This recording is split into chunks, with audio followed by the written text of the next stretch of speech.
super happy to be here. I'm very passionate about resumes, about candidates, about interviewing, and about helping people find their, right position, whether it be an interim job, whether it be a career solution, et cetera. So a lot of it starts with resumes. So that's what we're going to talk about today. So we want to start off actually just with a poll. So in the chat where Melissa was describing, there is a tab for polls right to the right of it, or it should be to the right of it. If you could just go to this poll, and we just want to know at present, before we start this session, how comfortable or confident are you in your current resume that you're using? So if you could go into the poll section and just 1, not confident at all, 10, it's the perfect resume, let us know sort of where you fall in that 1 to 10 scale. Okay, I've got someone typing in the chat, 8, 6. So we got some, another 6, another 8, 8, And 6. and we have actually in the poll section, you're welcome to fill out the chat area, but just right beside it, you'll see polls, and that's where we have different votes. And Heather, just so you know, right now it's looking like we've got a lot of people sitting at a 5. We have some people sitting at a 6, a couple people sitting at a 7, 1 at an 8, 1 at a 9, 1 at a 1. And we have a Good 3, mix. 4. Yeah, we have a good little mix here, but a lot of people are around the 5 area. Okay.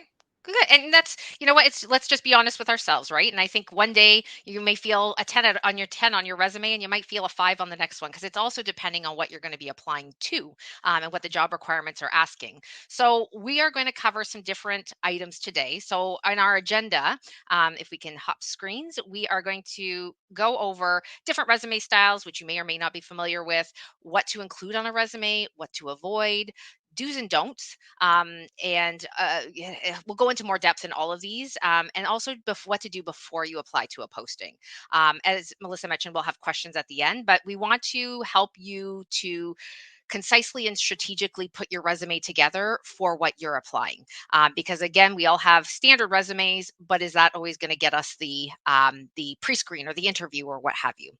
So let's start with the beginning, as different resume styles. So as I said, you may be familiar, chronological is probably the most well-known, the most traditional style of resume. So this is where really it's sort of the standard resume of chronological history of your experience. So your work experience from most recent to furthest back, let's just say. And then flip side, your education, most recent to scheduled back. So it's just a chronological history of your employment, education, etc. experience. Functional is a little bit more skills based. So this is often targeted for, and a lot of entry level individuals will use this style of resume, because this is where maybe you don't have a lot of experience, but you have a lot of transferable skills. You have a lot of soft skills. You have a lot of, even hard skills you've learned in school, maybe like some technology or what have you. So this is where you're less focused on the employment history and the chronological history of it, but just a little bit more about those transferable soft skills. Often, a lot of people have a combination of both, so kind of a chronofunctional resume. So this is where you're still including some of those skills, and looking at some of those targeted functional, soft and hard skills, but then also the chronological history of your experience. So there's not one that's right, there's not one that's wrong. It has to be specific to yourself, but make sure if you have experience that you're showcasing the experience. If you don't have the experience, it's okay, but just make sure you're showcasing the skills or transferable skills to the position you're applying to. So let's dive into some of this. So, what to include on a resume? What is important? Your contact information, of course. A number of times I get resumes and there's a phone, there's a name, there's no number, there's no email address, there's no way for me to contact the individual. So make sure that your contact details are there. Sometimes people ask about the address. You can include your address. Sometimes it's helpful to understand that I know you're applying in the general vicinity of the location of the work site.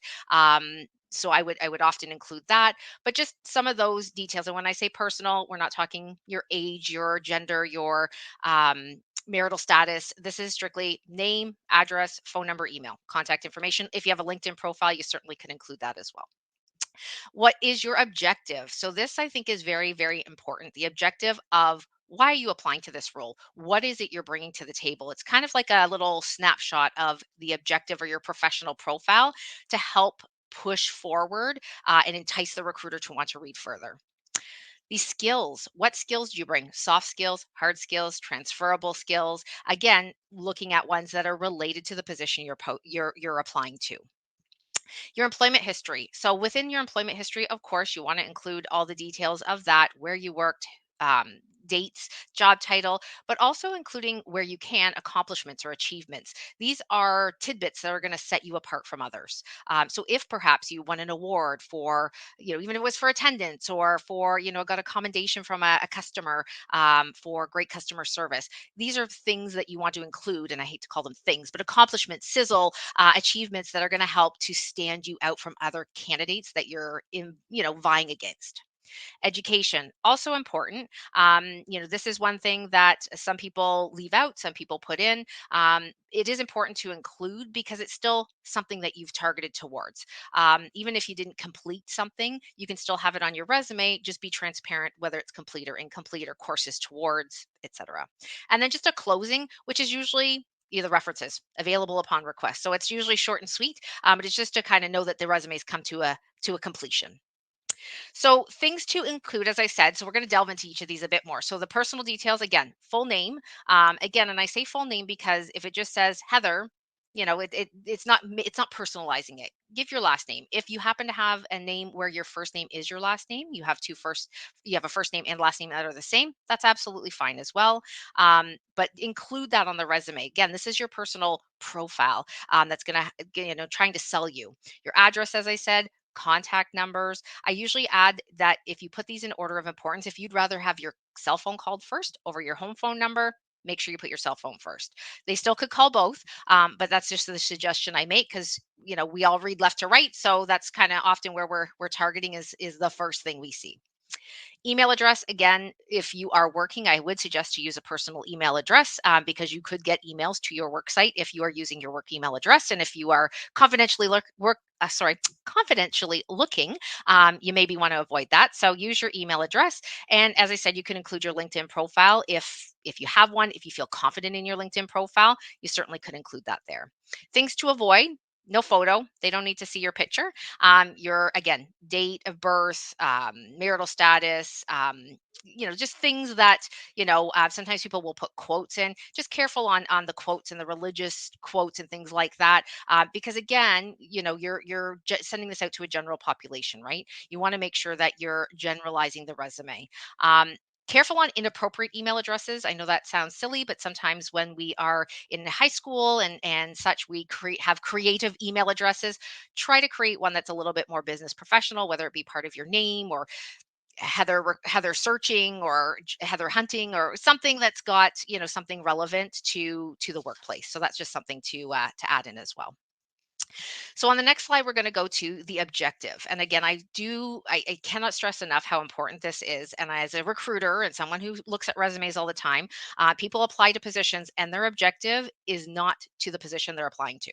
So this is your first impression. If you want to be an executive assistant, as an example, and your objective says, seeking an accounting position, I'm probably not going to look much further, right? I want people who want to be an executive assistant and hopefully have the required skills and experience, which we'll get to later. But again, this is your first impression. This is your initial statement about you and who you are, what you bring to the table. So again, this does not have to be a novel, a sentence, a couple sentences, just targeting a little overview of yourself. And then again, targeted to the position you're applying to. So this can include keywords, targeted keywords. This could include years of experience. If the posting is maybe asking for 5 years executive assistant experience and you have 10, bring forward 10 years executive assistant experience. So lots of different options on this. But again, this is targeted to the job you're applying to. So keeping in mind, if you're not applying to a job and let's say you're just generally sending a resume out, make sure that it's showcasing the sizzle or the importance of what you want to present forward to have them look further at your resume. So if it is a company you're targeting, maybe look at something that's more specific that is important to them, maybe part of their mission statement, and you have something, you have a similar belief in your mission. So include those details as well. So next is skills. So what to include again? Hard skills, soft skills. So hard skills can be technical skills. These can be, advanced user of QuickBooks. It could be I'm trying to think of different examples for different positions. So there's lots of different. So technical, anything that has a hard skill about it. Soft skills can be, your communication skills, your interpersonal skills, your multitasking abilities, anything in that capacity. Languages, if you have a second or third or fourth language, certainly include it. If it's just English, obviously being in Canada, that is our primary language. You don't need to include that. But if you are bilingual, French, Spanish, Italian, Mandarin, we have various bilingual opportunities, and being such a bilingual country, there's various languages that can be an asset. So if applicable, include that. And any, as I said, technical or related skills. So if a job posting is requiring Salesforce experience and you've touched on Salesforce before or worked on it, you may want to include that as well. So tips again, similar to what I've sort of just said. Try to target these skills to what's in the posting. If the posting's asking for, certain softwares and you have them, make sure they're on your resume. If they're asking for certain language skills, again, make sure it's on your resume. I get a lot of applications where I'm asking for bilingual French English, for instance, and nowhere on the resume does it say French. So I'm either going to guess they don't have it, or I'm going to call and attempt to make a call to see if they actually have it. More times than not, if it's not there, you won't get a call. So this is where I really stress it's important to read the posting and match your match as closely as you can to the posting. Okay, so that's those tips and such on skills. And then we're going to move to your employment experience. So, again, important here is include the company that you've worked for. You do not have to include the city or province, that is optional. Sometimes people like to include it, but up to you. The job title. So, this is your job title that you had at this employer. And the reason I stress this is if they do an employment background check, if the job titles don't match, that can be concerning. So although your job may have been an accountant, but 90% of your job was reception, as an example, you can't call yourself a receptionist even though your job title was accountant. So just again, go based on what the position was that you've been hired for, that's on your offer letter and things like that. Dates of employment also important. Now you do not have to put the exact day, but month and years are important to include, because if you put 2022 on your resume and that's it, I don't know if you worked one day or you worked the entire year. So it's important to include those as well. Responsibilities. What were the responsibilities of your position? So again, look at the job you're applying to and cater it. And when I say cater, that does not mean lie, but just make sure if it's saying, the top point in the job posting is reception, front desk reception, and you've done that as part of your job, even if you were a backup receptionist, and get that at the top of the points. Keep in mind, when you're writing a resume, recruiters, hiring managers, they don't necessarily read every word for word. So they're going to look for the important pieces. And usually, what's most important, same within a job posting or a job description, the most important things usually are at the top point. So it's the same on a resume. You want to do a similar thing. And again, if you have accomplishments, achievements, revamp the filing system and made it more effective and efficient, or found a travel agency where we could book travel at a reduced cost, saving X dollars of, monies, anything that's going to set you apart. You don't always have them, and that's okay. But if you do, make sure to include them, because that's going to help push you forward, push you above, push you to the top of the list. Okay. So next is your tips on, sorry, your accomplishments. Sorry, I should have looked at my slide before. But in terms of resume and your experience, don't go back further than 10 years. So, Melissa, if you can just flip the screen one further. Sorry, my apologies. So you don't want to have a 12-page resume. Ideally, we want to keep it 2 pages. If you're an executive, that's a little bit different. But anything else, you want to sort of keep around that 2-page mark. And with 10 years experience, if you've had multiple roles, that can really, add up to a novel. So you want to make sure it's clear and concise. You want to make sure it's visually consistent. Consistency is key. If you're using a certain font, if you're using a certain spacing, underlining, sizes. Make sure it's consistent so it's easy to read and it looks visually appealing. Again, don't focus on every task. You can't list every task in every job that you've had, or it will be a novel. But again, the more important ones to include: accomplishments, achievements, as I said, and keywords. So why I'm saying about keywords is a lot of ATS systems or resume screening tools or technology screens resumes first. Not everyone. I'll use an example. We don't do that. I don't do that myself. I visually look at all the resumes, but sometimes they go through a screening tool first. So this is again, and I'm punching this forward so much today because I think it's very, very important, is that read the job posting. And if you have those skills and experience, include those on the resume. Okay. It's going to help you come up in searches. It's going to help you not be weaned out, right? You cannot lie. Don't lie. That's not the importance of it. But again, try to look at some of those words. Again, I use the example Salesforce. If you've touched on it, you took a course on it, maybe you haven't used it in the workplace, you can still include proficient in salesforce.com, but make sure that you're able to talk to it. So that's why I always say careful overselling yourself. You don't have to say you're an expert in it, but if you say you've touched on it, you got to be able to talk to that if they're going to ask. Okay. So next we're going to go to education. And so this is put your highest level. So just like in your employment history, go the most recent and work your way back. So your highest level of education, bachelor's, diploma, degree, master's, etc. So you want to go with the highest level and the most recent, which usually is your highest level, and work your way back.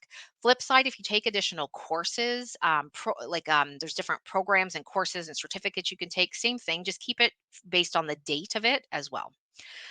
List the so if you have, sorry, I should say, if you have completed post-secondary education, you do not need to list your high school. However, there are jobs that require high school education. So if you do have that, oops, we just lost our screen. So if you do have that, make sure that you include that on your resume as well. But if you've got a bachelor, master's, diploma, college diploma, etc., you don't need to include your education.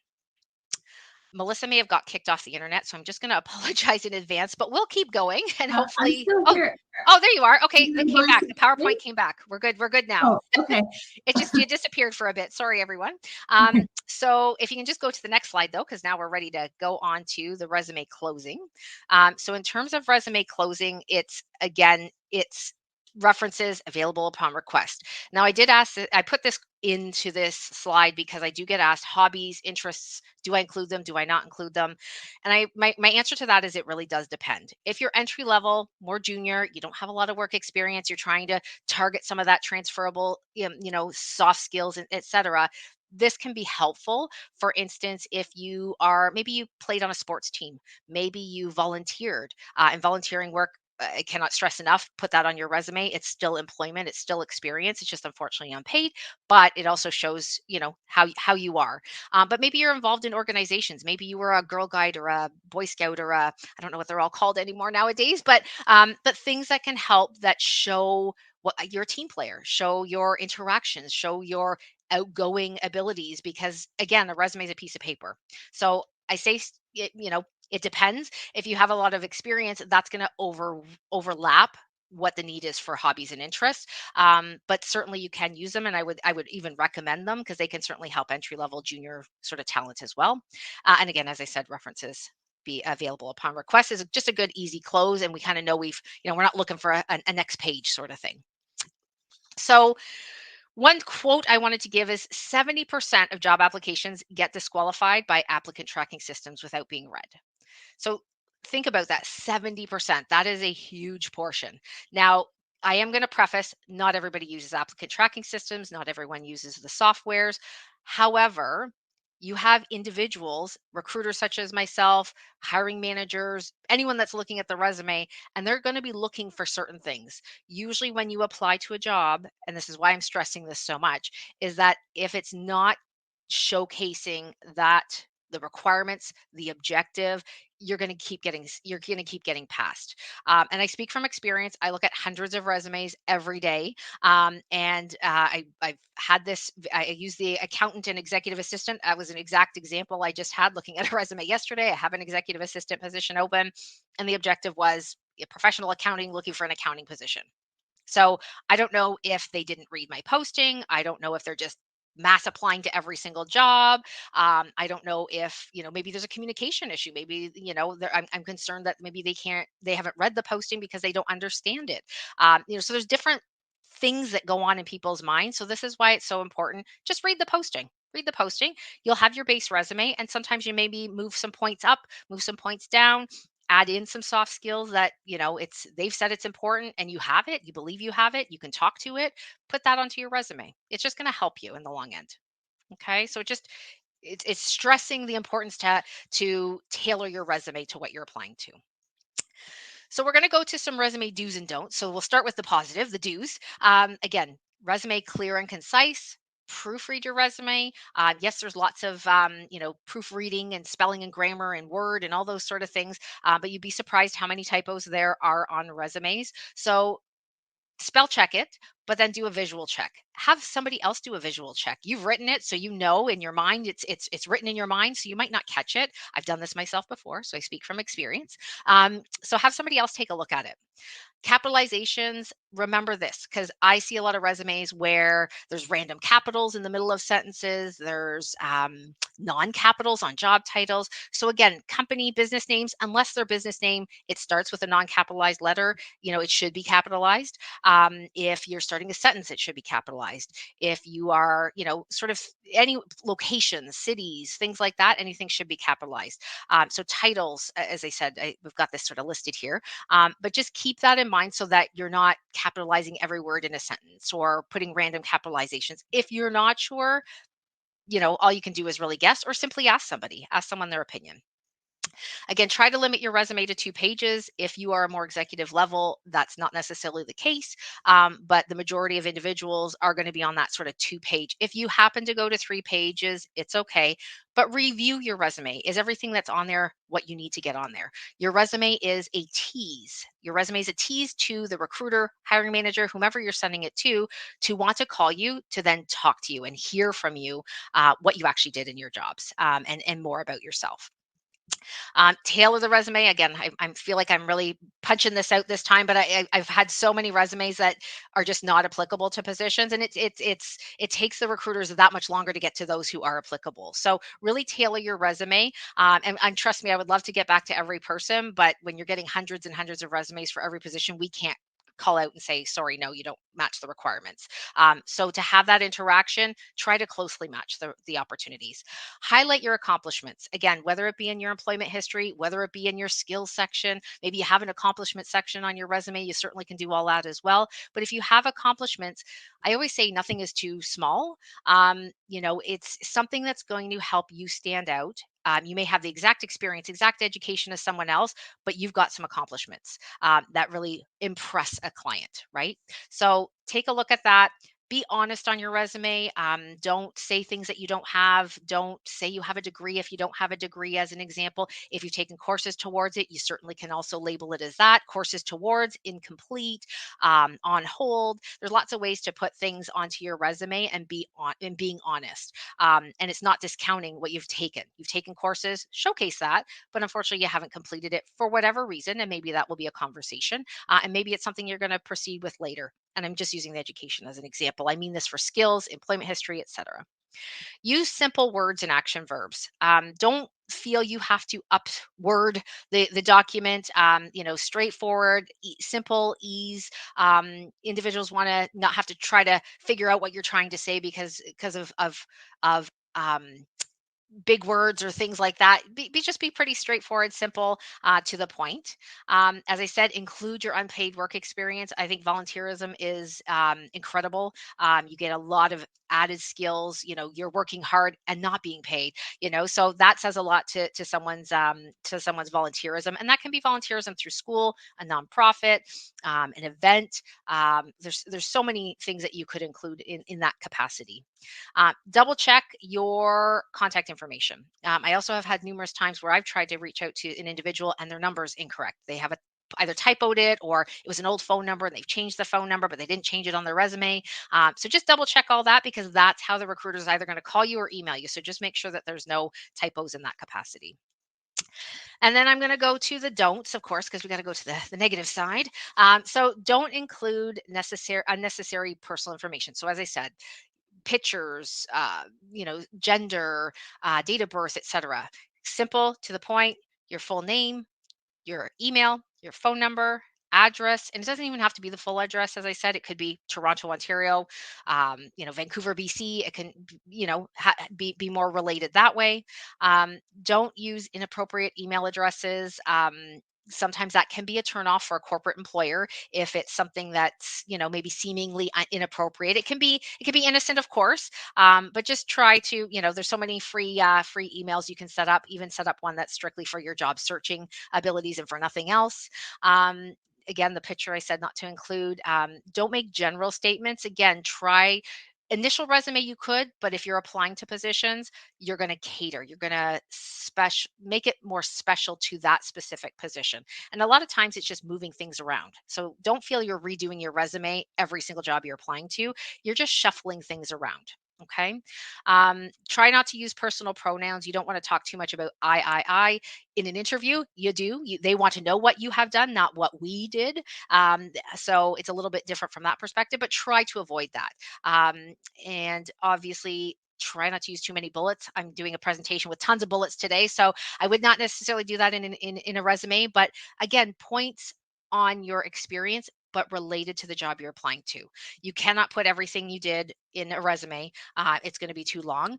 So just those concise points relevant to what you're applying to, or transferable if it's got some of those transferable, like I said.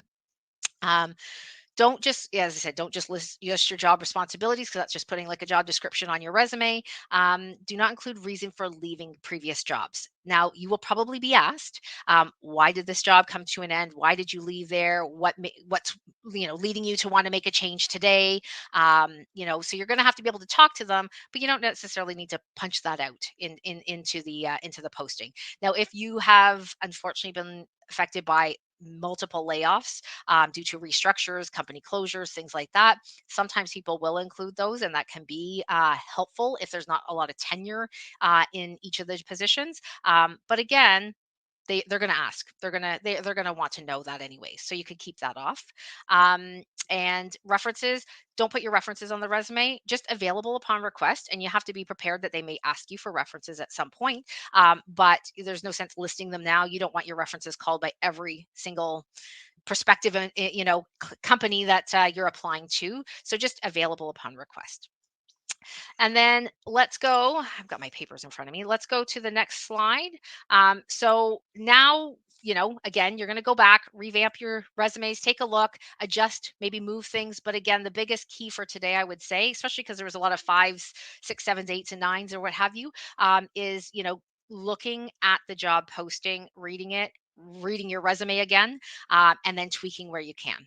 So now that we're ready to apply, we're ready to get the interview. And if you're joining the session later this afternoon, I'm doing one on interviewing and interview preparation. So I'd love to have you all there. But now you're set to apply. So just again, keep honest, read the posting, be excited. It takes time to find work. It takes time to apply. Agencies like Adecco, we're here to try to help you. Of course, we're hired by employers to try to find great talent like yourself to fill opportunities. So we're going to help you, of course, as well as we're helping you apply to our clients' positions. But to get in front of the recruiters, agencies, or direct companies, you got to get that teaser out to them. So now that you're ready to apply, I'm going to open it up to questions. And if I, I can see some questions in the chat, but Melissa, are you okay to maybe read those out to me, Yeah, or if that's definitely. okay? Great, Yeah, thanks. for sure. So feel free to enter any more questions in the chat here. And we also have a Q&A section as well. So I'll be checking back and forth between both of them. But Heather, we have a question from Pia. She says, can you also replace objective with summary statement on your resume, or should it always be an objective statement?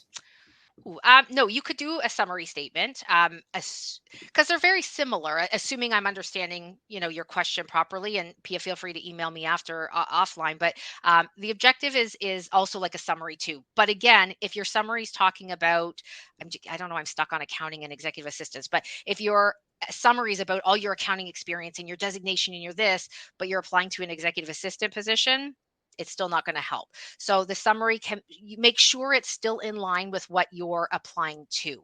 Now, people do career changes.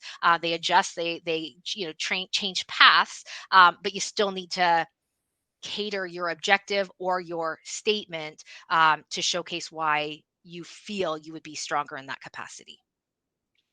I hope that helps, Pia. But like I said, feel free to email me after as well. But yes, the answer is yes. But again, making sure it's still relevant to the post as well. Perfect. And I've opened up the camera and audio option. So if Oh, people okay. want to join and actually get face to face with Heather, that's an Of option that's course. available if anyone would like to ask a question with audio or video. But in the meantime, Pia says that was super helpful, Heather. Thank you. And we have a question from Harpreet. She says, I'm an international student. However, I do have over 13 years of experience, but I still have faced few calls and interviews after modifying. What do you suggest I do? So, Harpreet, I probably would want to take a look at your resume. So, what I would maybe target is starting instead of, depending on how you have your resume, again, everybody sets them up a little bit differently, but maybe start with your employment experience, or sorry, your education, and then move to your employment experience and make sure your objective or summary statement, make sure it's geared to state that you're an international student looking for part-time, full-time, what have you work, and again catering to the role, but still making sure that the experience you have those 13 years prior are related to the role. If they're not, again, just look at things that are going to be entry level to get your foot in the door to gain more of that exposure. Sometimes it can be difficult when experience sometimes you'll see these postings that you require Canadian experience. 99% of the jobs out there are transferable no matter what country you're coming from. Some positions, such as, let's say, HR, there's a lot of laws in Canada that you would need to know to get into a more formal, like HR manager or HR generalist type of position. But something more entry level, as an HR assistant or administrative position in an HR department, could help get your foot in the door. So just be conscious of some of those types of things. But if you'd like, you can send me your resume and just maybe put a note, because I get so many emails. But if you want to send me your resume, I can take a look. But I would sort of suggest doing some tweaking and making sure your objective or summary is really directed to what you're applying to and what you're flexible to and open to, etc. Thanks, Heather. We have another question here saying, hello, I was wondering if recruiters like a more black and white resume or the Canva-like resumes with colors. So great question.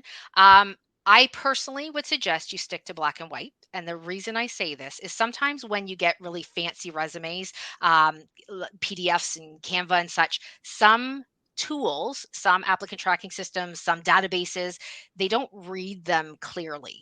I'm speaking from some experience here. At Adecco, we have a database. When you apply through, it goes into the database. We can still view them, but the formatting will wonk out a little bit. So they're a little harder to read for us. Don't get me wrong, we still read them, but I know with some of these other applicant tracking systems and such, it can cause issues. So I say to try to stick with black and white PDF Word format. I will just suggest sometimes people will scan a paper resume.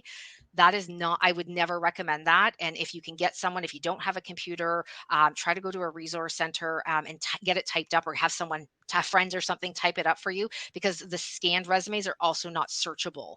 So they're not keyword searchable or things like that. So to answer your question, definitely people put colors in their resume, but a lot of the systems sometimes will block it or reformat the visual that we see unless we actually download it and look at it. So I hope that answers the question. But creative people, for creative resumes, and graphic designers and things like that often have a lot of visual components to it. So I'm kind of hesitant saying it, but the bigger group, I would probably say to do, just a plain black and white resume. We have a question. Should you combine your responsibilities with accomplishments, or what is the best way to do this? You can, yeah, for sure. If your responsibility, resulted or an accomplishment resulted from your responsibilities. Now, if let's just say, I'm going to use sales as an example. If I'm a salesperson and I'm supposed to do $15,000 in sales a month, and I did $15,000 of sales, not necessarily accomplishment. I was expected to do that. But if I did 30,000, I would put that, doubled my KPI or doubled my goal of 30, to 30,000. Like something that's going to stand you out. Not that I just did the job that was I was responsible for, but where I went above and beyond. Kind of think of it as I got taught this in school as MSA, your made, saved, achieved. What stands you apart?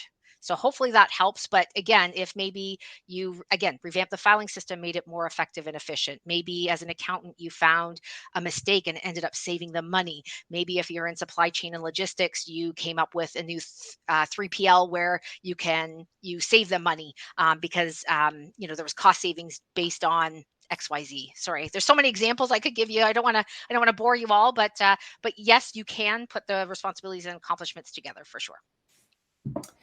And we have a question saying, when applying for a job role, should we include cover letter and resume? Some employers ask for a cover letter only. How can we put all of our skills accomplishments into one page? That's interesting. Great question. And I have not heard of anyone ever asking for just a cover letter. So this is a new one for me. So cover letters. So it's a 50-50 answer, I guess you could say. So cover letters are great for certain cases. If they're asking for a cover letter, definitely provide one. Cover letters are typically a small snapshot of your experience slash skills related to the posting. So I'm guessing by just doing a cover letter, they just want like something short and sweet where you're going to say, you know, again, I'm going to use executive assistant. You need to have 5 years experience. You have seven, and a tenured executive assistant with over 7 years experience. Um, you know, and again, a cover letter is more personal. So you can say you can say, you can use those adjectives, but tie it into the job posting. If it's asking for certain, maybe you have the industry experience, maybe it's in a financial institution and you've worked in the financial industry, I would tie that in. So it's less of putting out all your responsibilities, duties, where you worked, who you worked at. However, I would also still include accomplishments in that because again, that's also where it will set you apart. Sorry, set you apart from others. So it would be hard to do it in one page. I don't disagree with you, but you're not necessarily going to be listing out what company you worked at, what dates, any of that sort of stuff. It's kind of the Cole's Notes version. I'm dating myself here, but the Cole's Notes version or the summary of what you bring to the table, very specifically to what they're looking for and to their business. So hopefully that helps. But cover letters you don't always need to do. A lot of times with agencies, we don't even look at them. Usually you're applying with one document. You upload one document.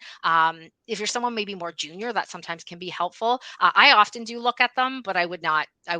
Force someone to do that in addition. But it's always going to be dependent on the hiring manager and the recruiter or talent acquisition person that's requesting it. But for just a cover letter, that's what I would try to do is to summarize your experience, skills, education to what the job posting is asking, and maybe a little bit about the company too. So I hope that helps.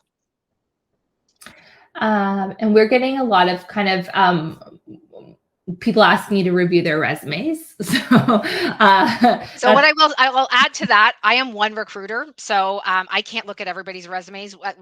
One thing we are not is a resume advisor, but I can certainly try looking. But yeah, I just want to be honest. I have a busy desk. There's lots of jobs open.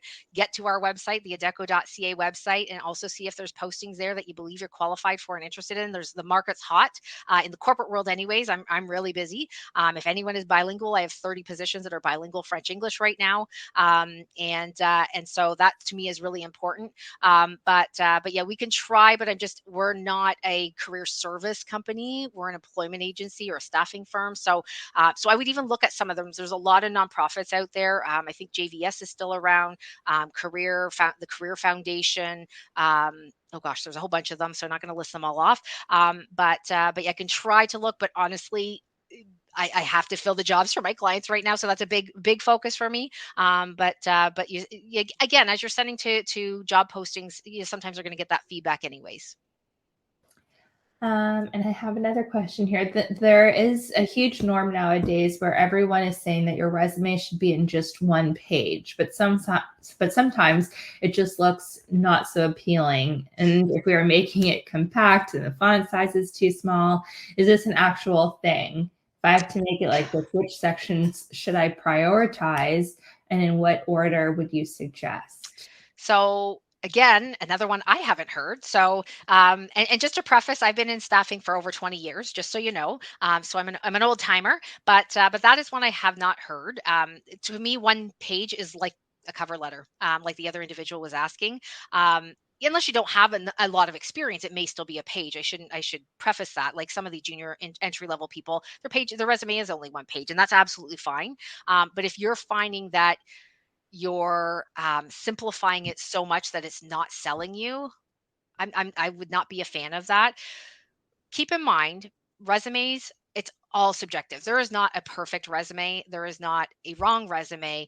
It has to be something that you're comfortable with because it's representing you, your experience, your skills, what you bring to the table to sell you. And even if you're not a salesperson, you are selling yourself to a prospective employer. So if that's what they want, if they're that particular, if you can get it down to a one pager, kind of like a cover letter, go for it.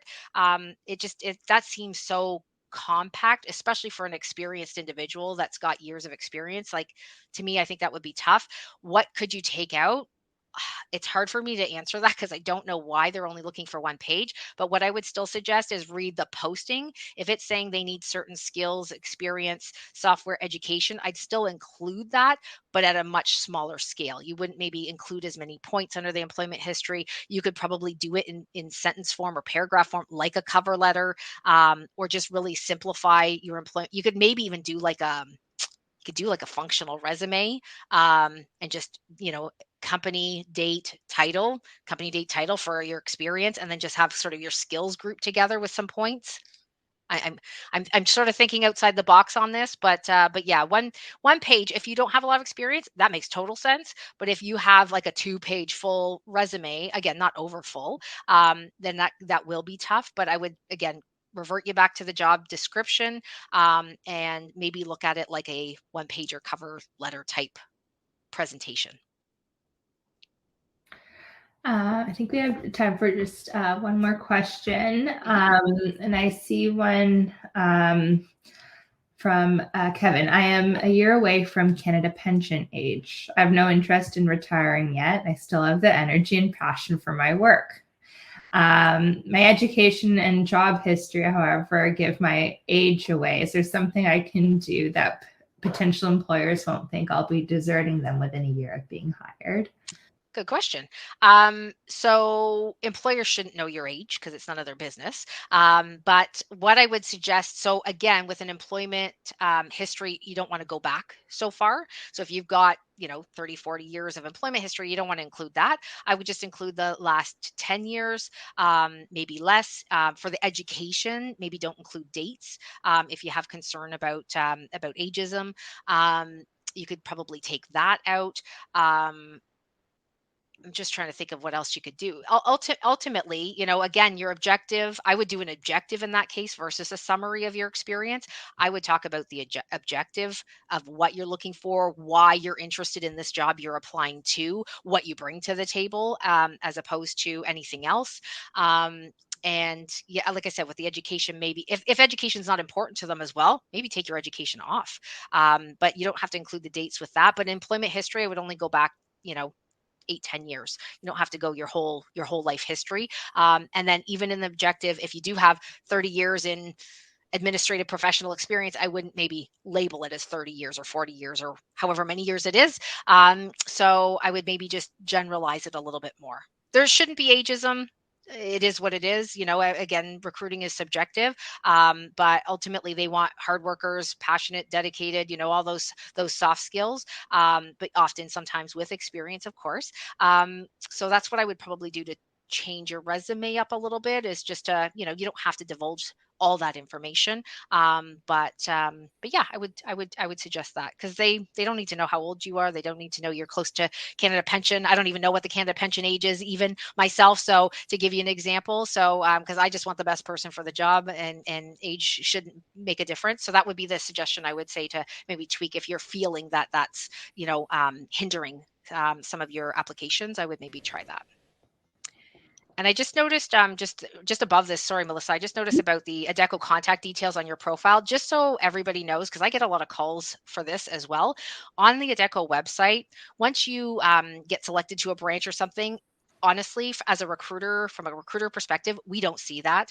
So I think it was Aman was asking a bit about that. So don't worry if you're attached to a Scarborough location. It means nothing in our world, on our side. It's just strictly from the database, from the front end perspective, from a recruiter's perspective. We have access to all the candidates in the database. Doesn't matter what branch you might have selected or what it may have selected for you. But ultimately, again, my biggest suggestion, especially in the world of employment these days, is apply to the position. So don't worry where you're attached to in the data. Sorry, the website side. Just apply to any positions that you believe you're qualified for, interested in, can do the location, etc. We don't even see that. We don't know what you're attached to, which branch. So don't worry about that. We don't have a branch ownership here at Adecco. So I get lots of calls on that. So I saw that question. So I just wanted to add that. I know it's nothing about resumes, but yeah, just to add that piece in. So I think, Melissa, you said we're at the Yeah. end. Okay. Mhm. So we did just have a quick poll, because I'm hoping that you got something out of today, a small tip or trick or a refresher or something. But if you could just go back into the poll section and just answer how comfortable and confident you feel going back and tweaking your resume now, to help it stand out, to get more bites, to get more interviews. I just would like to sort of just do a comparison as to before, and hopefully the numbers have increased. I'm not saying that to force you to increase the numbers. I'd like you to be honest, but let's just see how people are faring. And what I would maybe suggest with other questions while you guys are doing that, if you do have other questions, I think my email was somewhere. Oh, there. So my email's there. Is that my LinkedIn? It's so small I can't see Yes. it. Yep. So my LinkedIn is there. Ideally, email me at the Adecco email address, just because LinkedIn is a little tricky sometimes. But if you have questions, I can do my best to answer. Keeping in mind, recruiting, interviewing, resumes are all very subjective.